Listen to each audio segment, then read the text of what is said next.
Hello dear students, as usual I am Navneel God from Tagore School Parbatsar, and we are discussing here the third lesson of second class English book। यहाँ पर आज हम लोग discuss करने जा रहे हैं सेकेंड क्लास की इंग्लिश बुक का third lesson. Dear students, we have completed 2 lessons and their question answers in previous videos. पिछले वीडियोज़ में हम लोगों ने 2 lessons और उसके क्वेश्चन आंसर्स कंप्लीट कर लिए हैं। I hope you have completed these question answers in your notebook also. और मुझे विश्वास है कि आपने अपनी नोटबुक में भी ये 2 lessons के क्वेश्चन आंसर किए होंगे। And again I want to tell you, और मैं वापस आपको बताना चाहता हूँ, we have also completed the third lesson. हम लोग ये थर्ड लेसन भी कंप्लीट कर चुके हैं। And we have also completed 1 question of this lesson in the previous video. पिछले वीडियो में हम लोग इसका एक क्वेश्चन भी कर चुके हैं। एक नहीं बल्कि MCQ जो है इस लेसन के, मल्टीपल चॉइस क्वेश्चन यानी ABCD वाले जो क्वेश्चन हैं वो हम लोग कर चुके हैं पिछले लेसन में, पिछले वीडियो में। और मुझे लगता है कि आप लोग रेगुलर अपना रिटन वर्क कर रहे होंगे। You have sufficient time for doing the work dear students. आपके पास में अभी सफिशिएंट टाइम है वर्क करने के लिए। We are giving only 1 video per day for you. आपके लिए केवल 1 वीडियो हम लोग हर दिन दे रहे हैं। And you can do the work of the video which we are giving you. और आप लोग कर सकते हैं उसका काम, जो 1 वीडियो आता है आपके पास उसको आपको सुनना भी चाहिए, और उसमें जो भी वर्क आपको करने के लिए कहा जाता है वो आपको करना भी चाहिए, सो that you can cover up your syllabus before opening the schools. ताकि स्कूल ओपन होने से पहले जो भी सिलेबस यहाँ पर करवाया जा रहा है वो आप कवर कर सकें। So you should do your written work and the learning work chapter by chapter. हर एक चैप्टर से चैप्टर, जैसे जैसे चैप्टर्स या लेसन्स होते जा रहे हैं, आपको रिटन वर्क भी करते जाना चाहिए और उनको लर्न भी करते जाना चाहिए। So let's start the next question of this lesson. आइए शुरू करते हैं इस लेसन का अगला क्वेश्चन जो आज हमें करना है। और पीछे जो MCQ हमने कर चुके हैं हम लोग, वो भी मैं आपको बताना चाहूँगा। और इस लेसन में मैंने आपको पिछले वीडियोज़ में बता दिया था कि लेसन का नेम और नंबर मेंशन करने के बाद आपको वार्म अप एक्सरसाइज करनी है। उसके बाद में इसके जो वर्ड गैलरी है वो आपको लिखनी है। ये सब चीज़ें मैं आपको एक्सप्लेन कर चुका हूँ, अच्छी तरह समझा चुका हूँ पिछले वीडियोज़ में। जिन लोगों ने पिछले वीडियोज़ नहीं देखे हैं वो रेगुलर पिछले वीडियोज़ देखें और वीडियोज़ को रेगुलर देखें, ताकि आपको कोई भी चीज़ कंटिन्यू अंडरस्टैंड हो सके, समझ में आ सके। अगर आप लोग मिस करते हैं वीडियो को, अगर आप छोड़ते हैं किसी भी वीडियो को, तो आपके अंडरस्टैंडिंग में दिक्कत आ सकती है। वो पार्ट आप नहीं समझ पाएंगे फिर उस लेसन का, और कंटिन्यूटी टूट जाएगी आपकी। इसलिए मैं आपको कहना चाहता हूं कि आप वीडियोस को रेगुलर देखें और पार्ट टू पार्ट देखें। हम लोग लेसन का नंबर डालते हैं वीडियो में कि ये कौन से क्लास का है, कौन से लेसन का है, लेसन में भी कितने नंबर का वीडियो है। हम लोग उसके पार्ट भी मेंशन करते हैं कि ये थर्ड लेसन का फर्स्ट पार्ट है कि सेकंड पार्ट है कि थर्ड पार्ट है। तो आप लोग आसानी से किसी भी वीडियो को पहचान सकते हैं कि ये किस लेसन का, किस सब्जेक्ट का, किस पार्ट का वीडियो है। तो ये सारी चीज़ें हम लोग क्लियरली बताते जा रहे हैं, तो आपको भी कोई वीडियो मिस नहीं करना चाहिए। अगर कुछ लोगों ने मिस कर दिए हैं या वीडियोस नहीं देखे हैं तो सारे वीडियोस व्हाट्सएप ग्रुप में हैं। आप लेसन बाय लेसन उनके पार्ट्स वगैरह एकदम रेगुलर विद अरेंजमेंट आपको देखने चाहिए, एकदम व्यवस्थित रूप से देखने चाहिए। पहले पहला पार्ट देखें, फिर सेकंड पार्ट देखें, फिर थर्ड पार्ट देखें, इस तरह से। And I am telling you, और मैं आपको बता रहा हूँ, this video is the 4th part of this lesson. ये जो वीडियो मैं आज आपको दे रहा हूँ ये 4था वीडियो है इस लेसन का। ये जो थर्ड लेसन है इसका ये फोर्थ वीडियो है। तो आप ध्यान रखें 3 वीडियोस में दे चुका हूँ इस लेसन के, तो अगर आपने वो 3 वीडियोस देखे हैं तो आप ये फोर्थ वीडियो भी आसानी से समझ पाएंगे। और अगर आपने पहले के वीडियो नहीं देखे हैं तो चूंकि आपको ये जो लेसन है वही समझ में नहीं आया तो फिर क्वेश्चन आंसर करने में तो प्रॉब्लम होगी ही होगी, श्योरली होगी। तो इसलिए मैं आपको इसीलिए मैं बता रहा हूँ कि आप हर एक पार्ट जरूर देखें। हर सब्जेक्ट की लिए ये बात लागू होती है, केवल not only for English but also all the subjects it is implemented the thing. ये जो चीज़ है ये सभी के लिए इम्प्लीमेंट होती है। तो आइए शुरू करते हैं। ये जो चीज़ें जनरल चीज़ें थी वो मैंने आपको बताई कि किन किन चीज़ों का ध्यान आपको रखना चाहिए। Dear students, we have completed these tick the correct answer questions in previous video. पिछले वीडियो में हमने ये टिक द करेक्ट आंसर वाले क्वेश्चन कर लिए थे तीनों, आपने भी अपनी नोटबुक में किए होंगे। Now we have to do the question number B. आज हमें शुरू करना है क्वेश्चन नंबर बी से। As you can look on the screen, जैसा कि आप स्क्रीन पर देख पा रहे हैं, the question number B is fill in the blanks. ये फिल इन द ब्लैंक्स का प्रश्न है जिसमें हमें खाली स्थान भरने हैं। And the words are given in the box also, और यहाँ पर बॉक्स में शब्द दिए हुए हैं, वही वर्ड्स आपको फिल करने हैं। Let's start the question. आइए शुरू करते हैं प्रश्न को पढ़ना।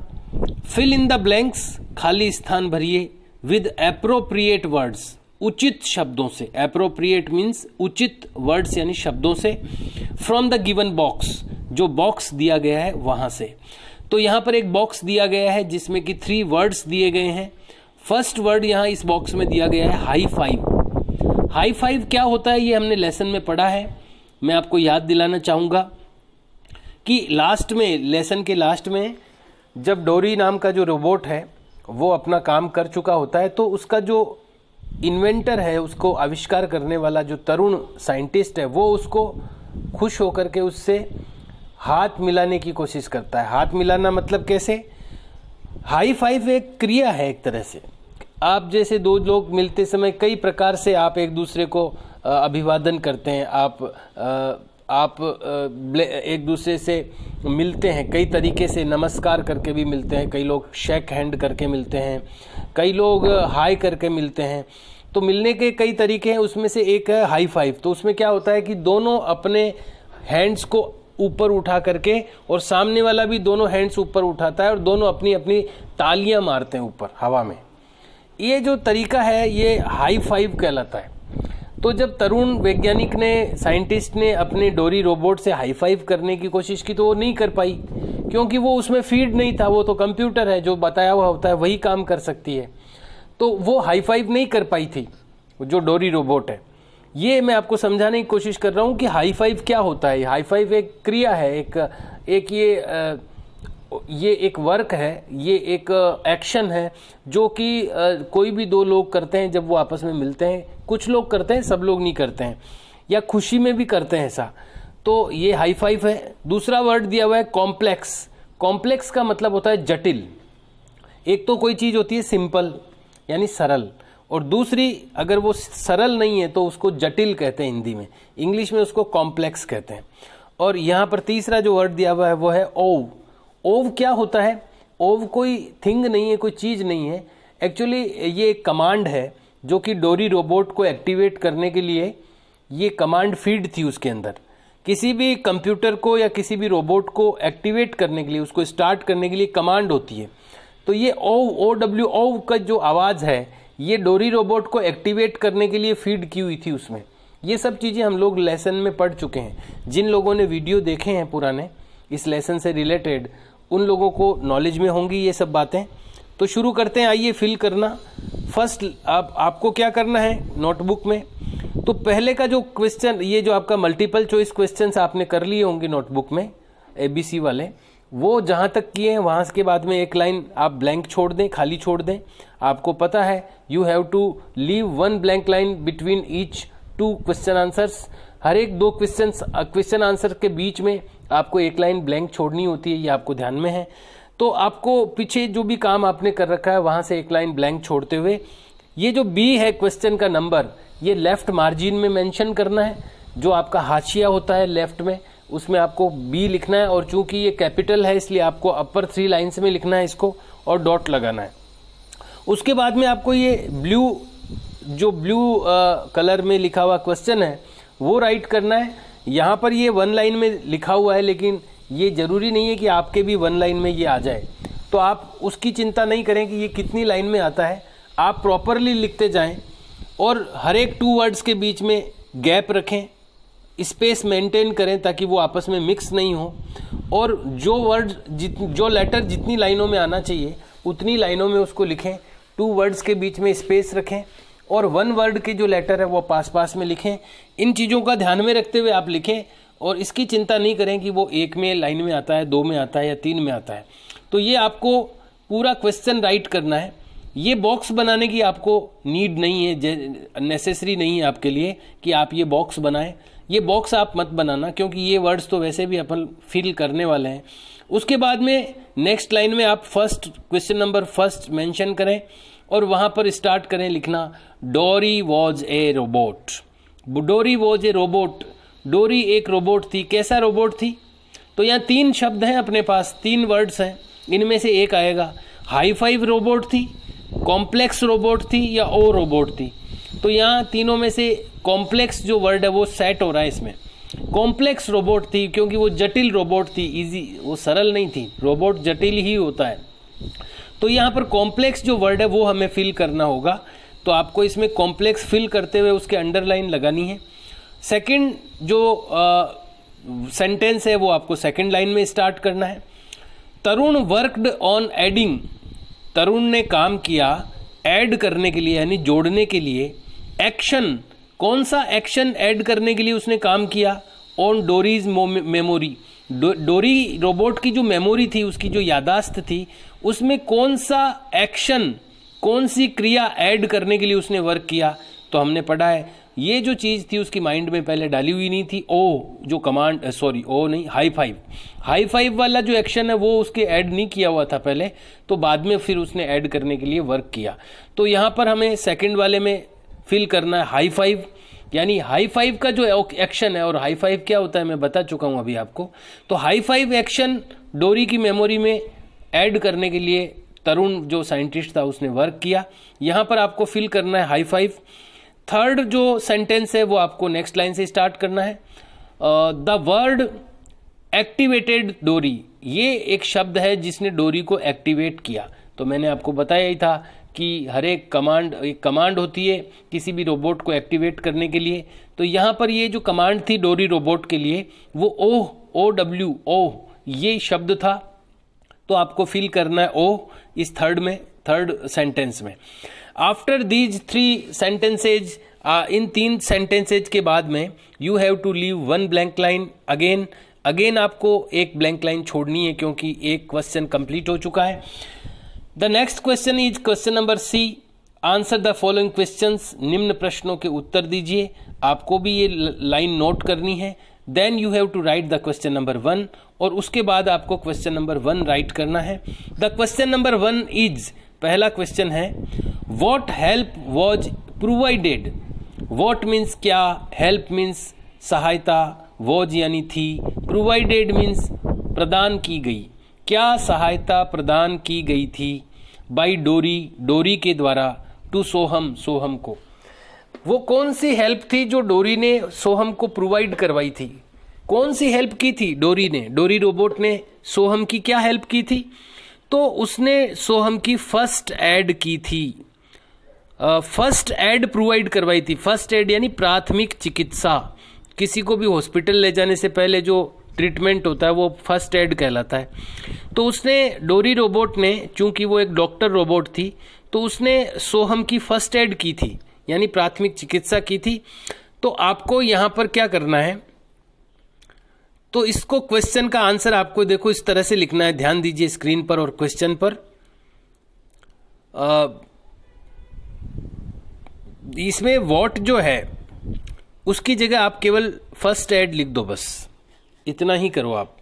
व्हाट जो लिखा हुआ है आंसर लिखते टाइम, व्हाट को आप रिमूव कर दो, हटा दो वहां से, और उसकी जगह फर्स्ट एड लिख दो। फर्स्ट एड की स्पेलिंग बुक में है, इस लेसन में है, अदरवाइज मैं भी बता देता हूँ। FIRST फर्स्ट और AID aid, first aid. First aid यानी प्राथमिक चिकित्सा। तो व्हाट की जगह आपको फर्स्ट एड लिखना है, बाकी पूरा का पूरा क्वेश्चन वापस आ जाएगा आंसर में। तो आंसर क्या हो जाएगा, first aid help was provided by डोरी टू सोहम। और ये जो क्वेश्चन मार्क है ये आंसर में नहीं आएगा, आंसर में फुल स्टॉप आ जाएगा लास्ट में। तो आंसर क्या बन जाएगा, first aid help was provided. First aid help provide की गई थी बाय डोरी, डोरी के द्वारा, टू सोहम, सोहम को। तो यहां पर आपको बहुत ही छोटा सा काम करना है, केवल व्हाट को हटा करके उसकी जगह फर्स्ट एड लिखना है और बाकी का पूरा क्वेश्चन रिपीट हो जाएगा आंसर में और लास्ट में फुल स्टॉप आ जाएगा। इस तरह से आपको इसका आंसर बनाना है। तो यहाँ पर पूछा यह गया था कि कौन सी हेल्प प्रोवाइड करवाई गई थी डोरी के द्वारा सोहम को, तो हमने लिखा कि फर्स्ट एड की जो हेल्प है वो प्रोवाइड करवाई गई थी डोरी के द्वारा सोहम को। और ये क्वेश्चन और आंसर होने के बाद आपको 1 लाइन ब्लैंक अगेन लीव करनी है, छोड़नी है।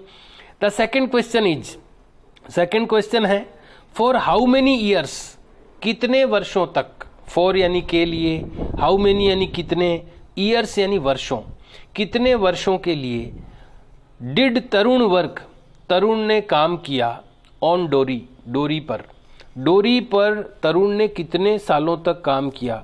तो एकदम शुरुआत में देखिए मैं आपको बताता हूँ, यहाँ पर लिखा हुआ है, आप एक लास्ट ये देखिए, एकदम लास्ट जो सेंटेंस है ये जो मैं आपको शो कर रहा हूँ जो पैराग्राफ, उसमें जो लास्ट सेंटेंस है वो देखो, सबसे last sentence, Tarun worked on डोरी फॉर 8 ईयर्स, साफ लिखा हुआ है इसमें। ये का यही सेंटेंस आप यूज कर सकते हो आंसर में। तरुण वर्कड, तरुण ने काम किया, ऑन डोरी, डोरी पर, फॉर 8 ईयर्स, 8 वर्षों तक, या 8 वर्षों के लिए। तरुण ने डोरी पर 8 वर्षों तक काम किया या 8 वर्षों के लिए काम किया। You can use this sentence for the answer of this question, इस क्वेश्चन के लिए आप इस सेंटेंस को यूज कर सकते हैं। So write this sentence in the answer of this question, ये मैंने आपको बता दिया है कहां से आपको लिखना है। Dear students, you can open these books by the link, online link, आप इन बुक्स को ऑनलाइन लिंक से खोल सकते हैं। मैंने ऑनलाइन लिंक दे चुका हूं मैं कई बार इन बुक्स का। Otherwise books are available on the shop, या फिर आपको बुक्स अगर लेनी है तो शॉप पे आ गई है, आप खरीद सकते हैं बुक्स को और उसमें से अपना वर्क कर सकते हैं।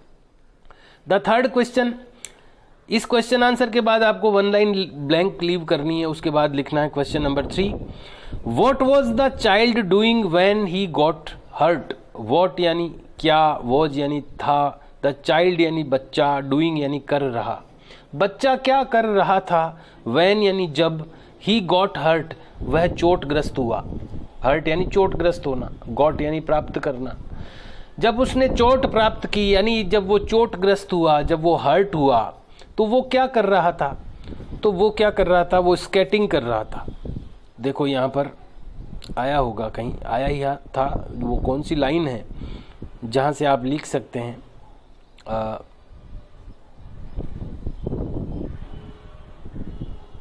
देखिए ये आप यूज कर सकते हैं। वैसे ये जो देखिए आप सेकंड लाइन देखिए, उस इसमें जो आपको शो कर रहा हूँ उसमें ऊपर से दूसरी लाइन देखिए, सेकंड लाइन, उसमें फुल स्टॉप के बाद देखिए, ही हैड फॉलन डाउन, वह गिर गया था, वाइल स्केटिंग, जब वो स्केटिंग कर रहा था। स्केटिंग का मतलब होता है पहियों वाले जूते पहन करके चलने की प्रैक्टिस करना। तो ये अपने को पूछा क्या है कि वो क्या कर रहा था जब वो हर्ट हुआ, चोटग्रस्त हुआ। तो अपन चाहे तो भले उस वे में भी आंसर दे सकते हैं और आंसर ये भी सूटेबल है, क्योंकि यहाँ पर वो बात बताई गई है, यहाँ इस सेंटेंस में कहा गया है कि वो स्केटिंग कर रहा था जब वो गिरा, तो आंसर ये भी सूटेबल है। और आप चाहें तो उसमें भी आंसर बना सकते हैं क्वेश्चन में से भी। तो आप लोग को बस इतना ही स्केटिंग का ध्यान रखना, एस के अगर उसमें से बनाना चाहें तो इस तरह से बना सकते हैं। ये स्केटिंग जो है ना वो आप ध्यान रखिए, SKATING, स्केटिंग मतलब स्केटिंग करना, पहियों वाले जूते पहनकर चलना। तो आपको अगर बुक इस क्वेश्चन वाले वे में बनाना आंसर, तो आप क्या करेंगे, द चाइल्ड, अब इसमें व्हाट वॉज हटा दीजिए, इसमें से अगर क्वेश्चन में से आपको आंसर बनाना है तो आप व्हाट वाज को हटा दीजिए, रिमूव कर दीजिए, आंसर आप दा से स्टार्ट कीजिए।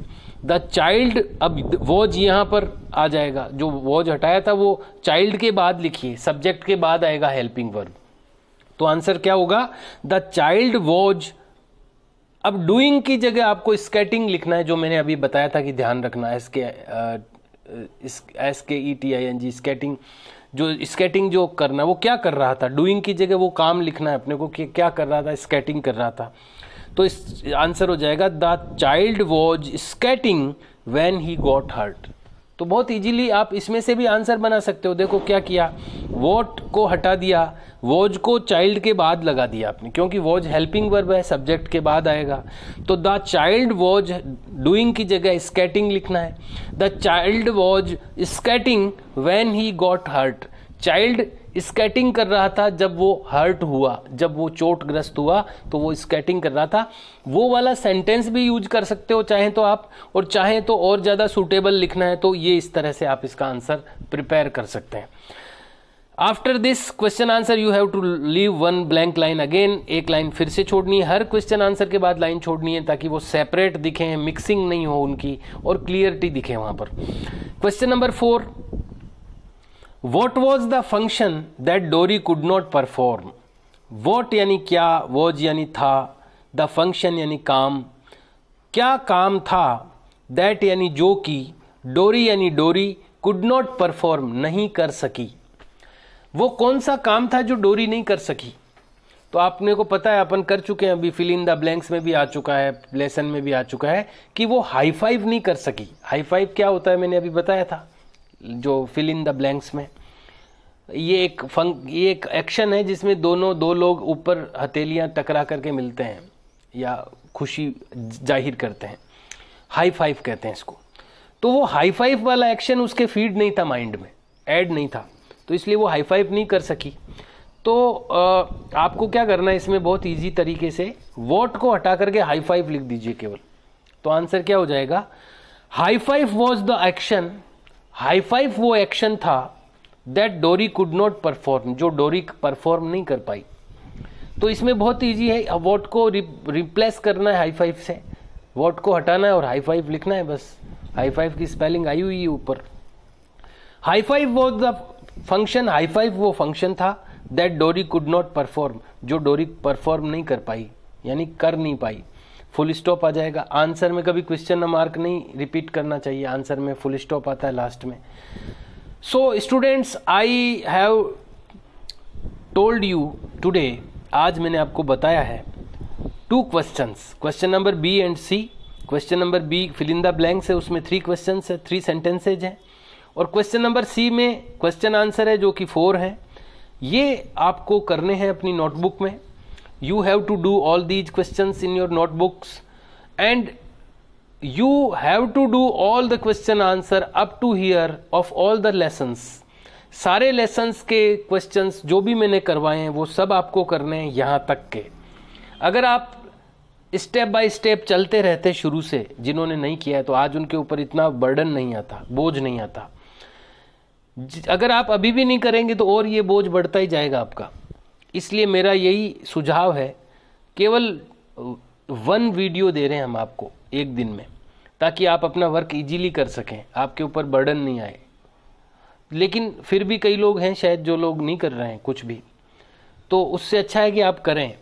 नई नोटबुक्स डालनी है सबको, नए सिलेबस के लिए। नया सिलेबस है, ये नया सेशन शुरू हो गया है, नई क्लास शुरू हो चुकी है, तो आपको नई हर एक सब्जेक्ट की नोटबुक डालनी है और ये क्वेश्चन आंसर करने हैं लेसन टू लेसन, एकदम अरेंज्ड तरीके से, जैसे कि हम लोग करते हैं क्लास में। लेसन का नेम मेंशन करना है, नंबर मेंशन करना है, उसके बाद उसकी वर्ड गैलरी लिखनी है, फिर उसके क्वेश्चन आंसर करने हैं। और मैं बहुत ही तरीके से बताता जा रहा हूँ आपको।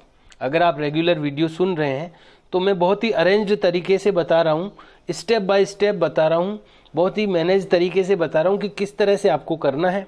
और लेसन भी मैं बहुत ही अच्छी तरह से एक्सप्लेन करने की कोशिश कर रहा हूँ। तो रेगुलर वीडियो सुनते रहिए, देखते रहिए और क्वेश्चन आंसर अपनी नोटबुक में करते रहिए। अगर कोई मुझे चेक करवाना चाहता है तो वो अपनी वर्क का बहुत ही क्लियर फोटोग्राफ लेकर के, क्लियर होना चाहिए फोटोग्राफ, या आप उसकी PDF बना करके मुझे सेंड करेंगे व्हाट्सएप पर, तो मैं आपको चेक करके भी भेज सकता हूँ वापस। लेकिन काम करने से आप ग्रो करेंगे, आगे बढ़ेंगे, कोई नुकसान नहीं है इसमें। अगर आप कोई काम कर रहे हैं तो उसमें कोई आपको लॉस नहीं है, आपको बेनिफिट होगा।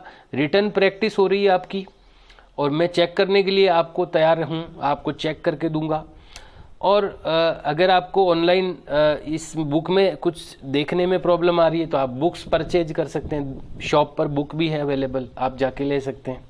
अदरवाइज आप इस लिंक से इस बुक को खोल के भी कर सकते हैं ये काम। लेकिन कुछ न कुछ कीजिए ताकि वर्क, ये टाइम तो देखो पास हो रहा है, जो लोग करेंगे वो आगे निकल जाएंगे और वो बेनिफिट में रहेंगे, श्योरली रहेंगे, क्योंकि जो काम करेगा वो बेनिफिट में रहेगा। और ये जो भी वर्क आप रिटर्न वर्क में करते जा रहे हैं उसको लर्न भी करते जाइए, क्योंकि अभी बहुत ज़्यादा वर्क नहीं हुआ है, आप इनको लर्न कर सकते हैं।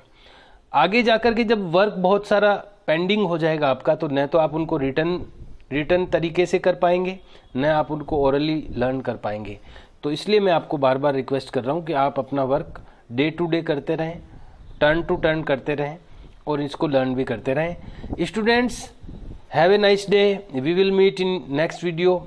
आई am not giving you a huge work, बहुत ज़्यादा काम आपको मैं नहीं दे रहा हूँ, so that you can do your work easily, ताकि आप अपना वर्क ईजीली कर सकें।